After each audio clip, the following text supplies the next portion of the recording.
the fight on the best there is the best there was, the best there ever will be. There but number 4 means there'll be none after me. Therefore, I am the one and only Jake Kobe from Wrestling Made Simple. How's it going, everybody? Welcome to Wrestling Made Simple. We got the news of the week followed by your Raw and SmackDown reviews. Then a review of Elimination Chamber 2018 as we build on the road to Elimination Chamber and the road to WrestleMania.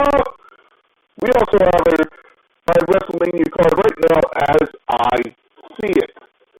But let's get into the news this week, ladies and gentlemen. It's unfortunate news that Jerry the King Lawler was found in the parking lot unresponsive. He was taken to a hospital where they were able to resuscitate him. It was believed he had a stroke. He still, according to family members, cannot speak and cannot feel anything on his right side. It was apparently a blood clot that caused the stroke in his brain. Shouts out to Jerry Lawler. I hope he is feeling better. And also, WWE legend has called it a career as Booker T has retired from active wrestling as of the Royal Rumble 2023. Good for him. He got one last great moment in WWE being in the Royal Rumble in 2023. But it is time for him to call it a career, so he has put up the boots and will retire. And finally, in the news this week, is WWE going back to the original Hell in a Cell? Now, this is just my viewing of the WWE 2K23 commercial. They were showing The Undertaker choke slamming Shawn Michaels off the top of Hell in a Cell. Now, here's why I believe they're going back to the old cell, because it was not the Bad Blood pay-per-view stage that they were using in the game. I would have understood if it was. And it was also the 2-tier system, not the 1-tier panels of the Hell in a Cell. So, I can easily see them going back to the old Hell in a Cell and getting rid of the red. Triple H always did like the old silver, according to him. So, yeah, if that's true, I would love to see it. I would love to see the old Hell in a Cell come back and then completely ditch the red thing. I thought that was so stupid. So, that's my hopes. But let's move on to SmackDown this week. It was a fun SmackDown, I gotta say that. It really helps cement my excitement for Elimination Chamber, as the main event was definitely, people are saying it actually deserves Emmys, and I cannot disagree. SmackDown was awesome this week. As SmackDown kicked off with the undisputed WWE Champion Roman Reigns, and the bloodline arriving in the arena with everyone except for Jay. Getting back to Nash Roman about Jay, but Roman just kept on walking, and Paul Heyman said that he can either confirm or deny Jay's status in the bloodline. We then get a tag team match between Ricochet, Braun Strowman versus Imperium, Ludwig Kaiser, and Giovanni Ricci. I gotta say how much I really do love the awesome look for the awesome ring announcer for SmackDown. She has really added more feel to really anyone that I've heard in WWE, just the way she speaks, the way she enunciates the names. It just feels awesome. Braun Strowman and Ricochet were able to pick up the win over Imperium, making them the number one contenders for the Usos titles next Friday. So what does that mean for the bloodline? Will Jey Uso show up and defend the titles, or will they go with the Freebird rule and have Solos defend them with Jimmy? I don't know. Maybe Naomi will come back and help defend the titles. I don't know. It was then shown Rey Mysterio at a NASCAR promo with a bunch of drivers. The Judgment Day then shows up, and Rey and Dom race each other. This is just so stupid. I give credit to Dom's new character. Dom has created a cool character, kind of a comedy, but still hard character that people can get behind and laugh and enjoy. It definitely is. He has definitely kind of reinvented himself, and I'll give credit due to that. He has kind of gotten on my good side lately with it, and I really do hope that he continues to work on that character. But this was just so stupid. We then get Charlotte Flair versus Sonya Deville in a great match, really high contested, and it actually showed Sonya Deville as way more than a jobber that she's been pitched as for a long time. So was able to retain. There was no question she was going to. But great match by Sonya Deville. We then get the backstage segment as Roman Reigns asks about Jey Uso. Jimmy asked about Jey. He says, hey, Jimmy, have you heard from him? Solo, have you heard from him? Jimmy said, hey, if he hasn't talked to me, he hasn't talked to anyone else, so I don't know where he is. Paul Heyman then said, I will try calling him, and I will let you know when I hear back. We then get Paul Heyman coming back saying Jay's phone went straight to voicemail, so we still have nothing from the missing tag team champion. We then get the Viking Raiders versus the Brawling Brutes, and alright, match, nothing to write home about. Good job by the Viking Raiders winning this match. We then get Drew McIntyre and Sheamus attacking Eric and Ivar. Really cool little fight. I think they'll probably make this match for Elimination Chamber, because the talk is it's going to be Drew McIntyre, Sheamus, and Gunther for the IC title at WrestleMania. We then get a backstage promo with Bray Wyatt sitting in his chair watching some carnage on the screen, like explosions and stuff. And Uncle Howdy appears and puts his hand on Bray's shoulder just to show, hey, they're not done. There's something going on between them. We then get the fatal four-way for qualifying spot for the Women's Elimination Chamber. Natalya was able to pick up the win over Zelina Vega, Shotzi, and Shayna Baszler. I would have thought they would have put Shayna in there, but I guess they're really trying to build the tag team of Ronda and Shayna. Yeah, Natalya was able to throw in a great performance out again. I guess they're really sticking with the Shayna and the Ronda. I don't know where it's going. It was funny because I am watching Elimination Chamber 2018 for this review, and it's just funny watching Triple H like, hey, this is bigger than all of us signing Ronda Rousey, and I'm like, wow, I don't think he realizes. This is just my speculation. I'm not trying to say Ronda Rousey is terrible, but just my view, I feel as signings Triple H has made in the decisions he's made as a booker, Ronda Rousey has been his biggest mistake. So, just my point of view. Where did I put my phone for the rest of this review? Helps if I have that, it really does. And anyway, that's it. We then get Roman coming out to basically address the fans after what Cody Rhodes has said, who won the Royal Rumble, and Sami Zayn, and he basically said, hey, just don't, I'm going to beat you guys, I know I am. And as for Sami Zayn, you broke my family, and when I see you again, then he gets attacked by a hidden figure. Sami attacks Roman Reigns and actually hits Roman with a spear, a very good spear. The crowd was chanting, we want Jay, and he basically said, see, I can't kill him, Jay. They want Jay, but I can't kill him, Jay. So, I thought that was really cool, and he says, I'm going to embarrass you, embarrass my family, I'm going to embarrass you in front of your whole family at Elimination Chamber in Montreal. And SmackDown goes off the air. I thought that was a great promo by Roman at the end. Great way to really have SmackDown go off. I think Roman and Sami's storyline is just perfect right now. To the point where I've heard talk of them having Roman do 2 nights for each title. Of one night he defends the WWE Universal title against Sami, and the next night he defends against Cody. I would love to see that. I think that would be awesome. That would be the perfect way for everyone to get what they want and to give what they truly believe this new generation Daniel Bryan could be. Let's move on to Raw. As Raw kicked off with Edge and Beth Phoenix talking about the Judgment Day. They came out and the crowd chanting, you still got to Edge. This is why I love Edge, man. He just works so well with the crowd, man. He just looks at him and goes, they're cheering, you still got it, and he turns around and goes, I never fucking lost it.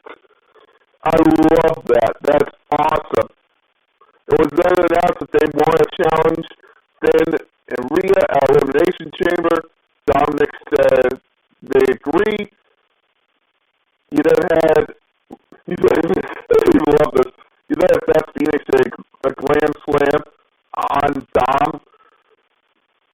I see Edge and Beth losing this for a reason, because I think they'll have Edge come out for WrestleMania and say, you beat me and my wife, now it's just going to be you and me, no numbers games, Hell in a Cell at WrestleMania.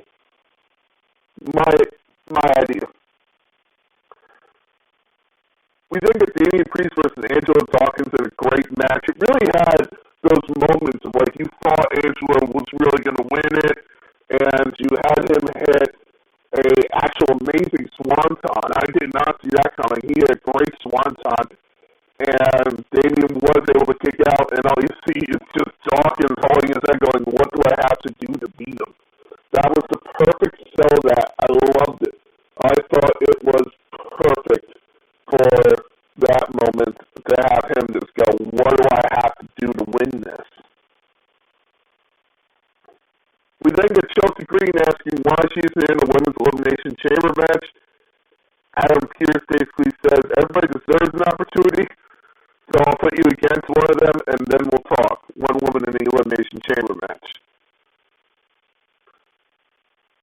We then get Byron Saxton asking Becky Lynch about her 10-year relationship with Bayley and in a steel case. Becky is basically just like, I'm just going to beat her. I'm going to beat her. It's going to be easy. I'm going to beat her.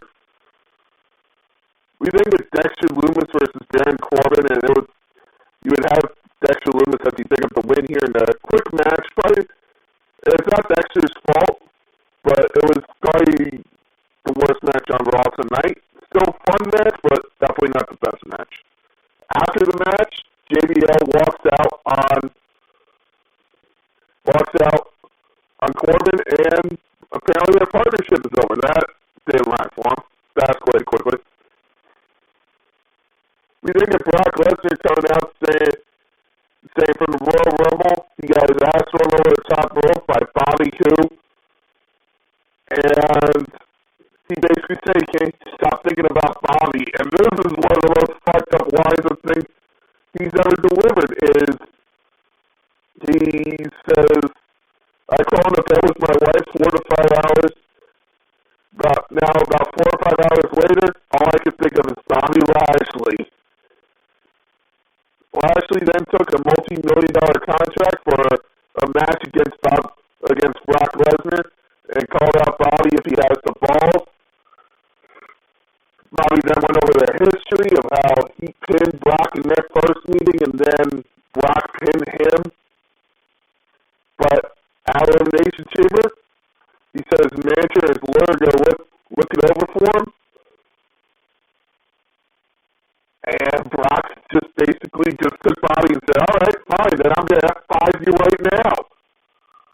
Brock him with an F5, and we go to commercial. When we come back, we get to the fatal four-way of Carmella, Michin, Candice LeRae, and Piper Niven. Great match, and actually the returning Carmella was able to pick up the win in this match. Awesome job.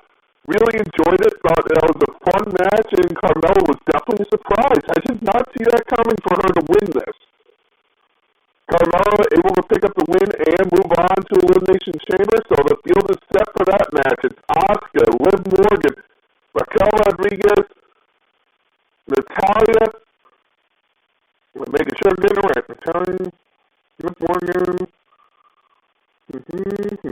Natalya, Liv Morgan, Raquel Rodriguez, Carmella, Asuka, and who is the last one? Who am I missing? I'm missing someone. God damn, this is gonna bug me.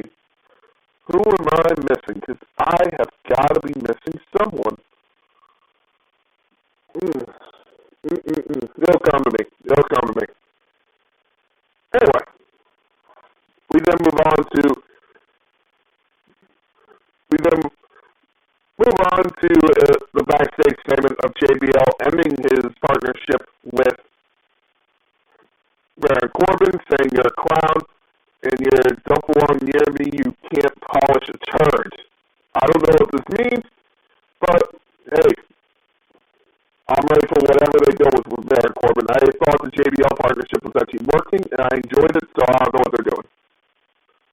We then get Shelton Benjamin and Cedric Alexander with MVP at their side versus Chad Gable and Otis in the Alpha Academy. Shelton Benjamin and Cedric Alexander were able to pick up the win. That was very shocking to me to see. MVP, I guess we really are getting a reunion for the Hurt Business. I am very excited for this. Hurt Business was awesome, and I think they got broken up way too quickly. Nikki Cross, that's the other one. Anyway, I thought they got broken up way too quickly, and for them to be back together makes me so happy. It was then announced that next week we will get a match for Miz and Rick Boogs. I'm really excited. I love Rick Boogs being back. I thought that was fun. And then the next match we get Asuka versus Chelsea Green. This was just... Corey Graves thought this was hilarious for Chelsea Green to go against Asuka, which a lot of people are pointing out is very weird for Corey Graves because he usually goes for the heel. No, it's not. He goes for who he likes. That's why I don't like Corey Graves, man. He's, in my opinion, he's just a heel announcer who just puts over who he likes. He doesn't put over anyone who the company wants him to put over. He puts over who he likes, and some people like that. Some people want that style. For me, meh at best for Corey Graves. Just my opinion. Guy's a great talker. I got no problem with the way he talks. Amazing worker. But I just don't agree with the way he works. We then get Cody Rhodes coming out talking about how he might end up facing Sami Zayn, and he wishes both competitors luck at Elimination Chamber. Paul Heyman came out and basically said Cody said when the Rhodes family went broke in 2000, it was Paul Heyman who came out and paid Dusty to come work for ECW. Heyman came out and said this isn't about him and Dusty, it's about Roman and Cody. Paul Heyman said Dusty trained and prepared Roman, but not his son Cody Rhodes. He said, Cody, you were his favorite son, but Roman Reigns is the son he always wanted. Paulie Heyman, man, that guy can drive a knife through your heart quicker than anyone else. We think that Montez Ford qualifying for the Elimination Chamber by beating Elias. Great match, Montez Ford, of course, showing up. The guy can really be a single time. I don't want to be. I love the Street Profits, but if they were to split them, yeah, they'd both be amazing single talents. I guarantee you they would. We'd be looking at future world champions, in my opinion. It was after the match, though, Seth Rollins attacked Austin Theory to set up for the Elimination Chamber. Very excited for this Elimination Chamber, guys. I don't know if I've said that before, but I'm going to say it again. And your main event, we get Becky Lynch versus Bayley in the steel cage. Io Sky and Dakota Kai tried to interfere, but they were stopped by Lita. Lita makes a return out of nowhere. No one saw this coming. This was awesome. Really enjoyed that. Really enjoyed Lita showing back up in WWE. Thought that was fun to see. So shout out to Lita. Lita, great job. Becky Lynch then pins Bayley after hitting the manhandle slam on her. So Becky Lynch finally beats Bayley, and the talk is that Elimination Chamber will be Damage Control versus Becky, Trish, and Lita. I really hope they save that for Mania, man. They should really save that for Mania. But that was Raw this week. Raw going off the air like that was fun. I really enjoyed it. It was a great Raw. Only the down part was the Dexter Lumis match, and I have to say it was way better than SmackDown this week. Woo! Let's move on to our review of Elimination Chamber 2018. Coming from the T-Mobile Arena in Paradise, Nevada, basically Las Vegas. I have to end this arena. It's a beautiful arena, so I just gotta give a shout out to them. This place is awesome. A great place to go watch a hockey game or wherever you want to go.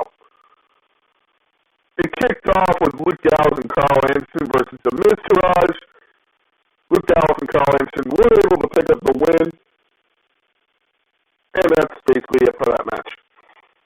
You then get your first ever Women's Elimination Chamber match of Alexa Bliss defending her title against Sasha Banks, Bayley, Mickie James, Sonya Deville, and Mandy Rose. Bayley and Sonya Deville would start off this match, which was cool to see. Mandy Rose would be eliminated first by Sasha Banks, then Sonya Deville by Mickie James. Bayley would then eliminate Mickie James. Bayley would then be eliminated by Sasha Banks, and then you would have Alexa Bliss, who would enter last, retain her title, and go on to defend it at WrestleMania. This was a great, real fun feud because it really kind of showed off what a Bayley and Sasha Banks feud could be. And it always makes me disappointed that now Sasha Banks has left the company, that we never got that feud at WrestleMania. We then move on to Cesaro and Sheamus defending their tag team titles against Titus Worldwide. By the way, this was also a time when Dana Brooke was managing them, so I just wanted to point that out. And they also were going to do a story between Dana Brooke and Apollo Crews in a one angle, but it just never came to be. So I just felt that was just something I needed to mention. Cesaro and Sheamus would pick up the win, and Titus Worldwide with Titus O'Neil would kind of snap, try to fire Dana Brooke. Apollo Crews would defend Dana Brooke, and Titus would never really turn heel because he was just, people just loved him as the face of the company. They thought it was funny, they thought it was fun, so we would never get a Titus real heel turn. We then got Asuka versus Nia Jax. Had Jax won, she would have been added to the Chosen Women's Championship match at WrestleMania, but it still doesn't matter because Nia Jax would get a Raw Women's Championship match at WrestleMania, which she would win. Asuka would win the match. It would be a hard-fought 8-minute match and probably one of Nia Jax's best matches while she was in the company. So I gotta say that. I thought it was one of the best matches. We then got Matt Hardy versus Bray Wyatt in a singles match.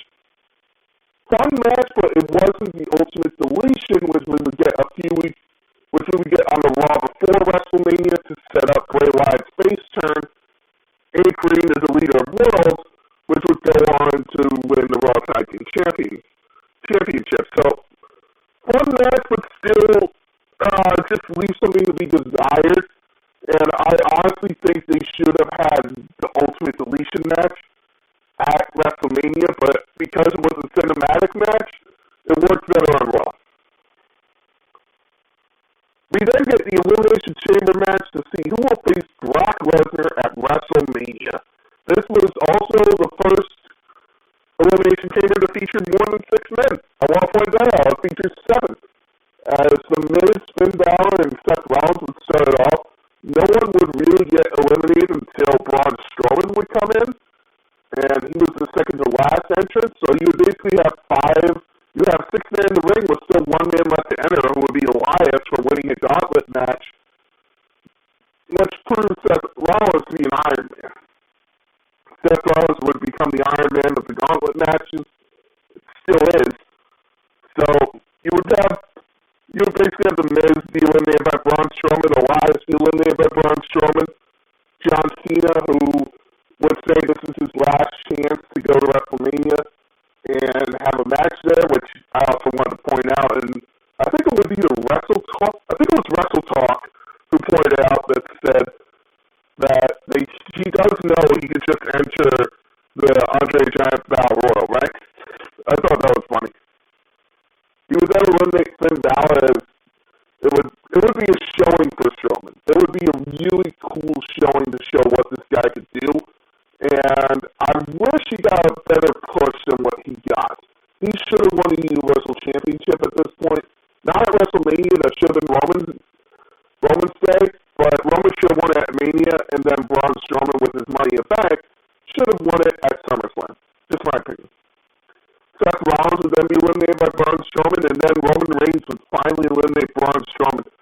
So Braun Strowman basically eliminated everyone but Roman Reigns. He eliminated 6 people,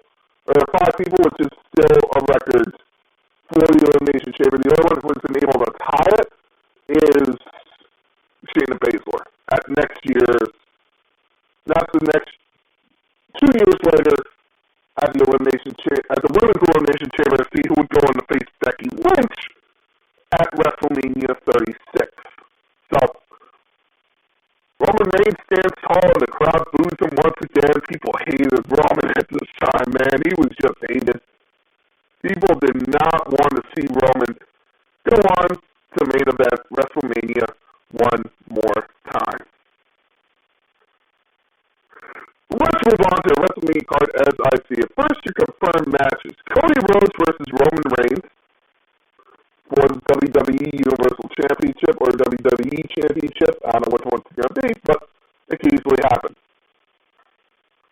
Rhea Ripley versus Charlotte for the SmackDown Women's Championship. And those are the only two matches that have been announced. We will get way more coming out of Elimination Chamber.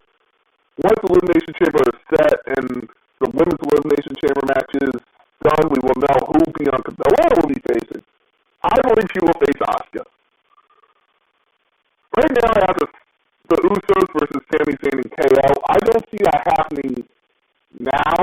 I feel it's going to be Sami Zayn versus Roman Reigns, and the Usos will probably defend their titles maybe against Imperium.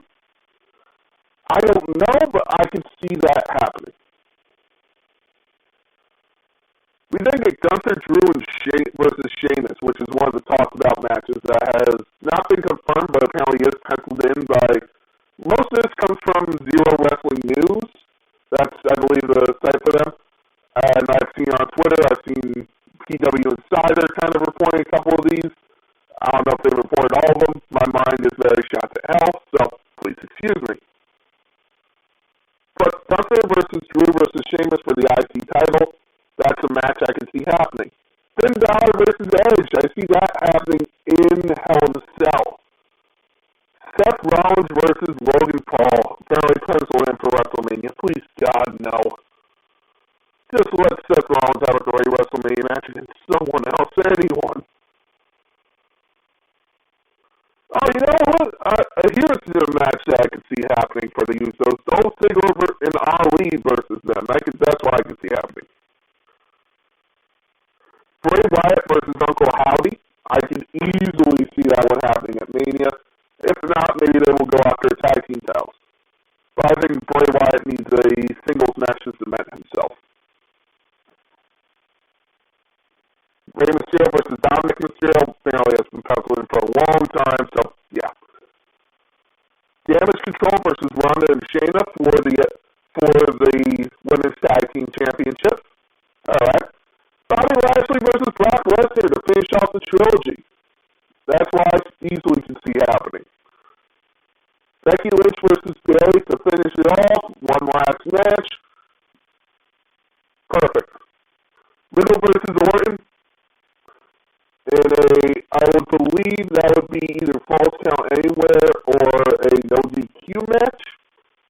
And then Karen Cross versus AJ Styles. I would love to see that match.